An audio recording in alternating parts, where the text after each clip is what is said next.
আগামী শনিবার থেকে রাজনৈতিক দলগুলোর সাথে অন্তর্বর্তীকালীন সরকারের প্রধান উপদেষ্টা অধ্যাপক ডক্টর মোহাম্মদ ইউনূসের সংলাপ শুরু হচ্ছে।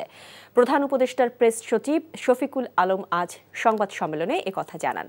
রাজধানীর ফরেন সার্ভিস একাডেমিতে সংবাদ সম্মেলনে অনুষ্ঠিত হয়। তিনি বলেন, সংলাপে রাজনৈতিক দলগুলোকে ৬ সংস্কার কমিশনের কাজের অগ্রগতি সম্পর্কে অবহিত করা হবে।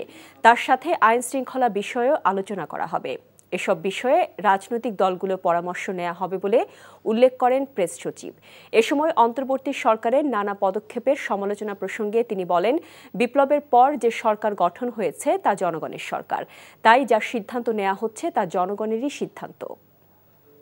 প্রধান দলগুলোর সাথে উপদেষ্টা মণ্ডলী কথা বলবেন এবং আপনারা শনিবারই জানবেন কাদের সাথে কথা হচ্ছে। কমিশনগুলোর যে কাজ হচ্ছে সেই কাজের অগ্রগতি অবহিত করা, আর একটা হচ্ছে যে বাংলাদেশের এখন যে ল অ্যান্ড অর্ডার যে সিচুয়েশন আমরা কতটুকু ইমপ্রুভ করলাম সেগুলোকে তাদের সাথে মত বিনিময় করা।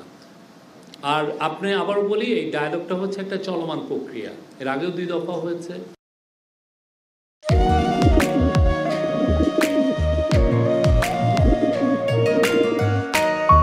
আমি রাশেদ।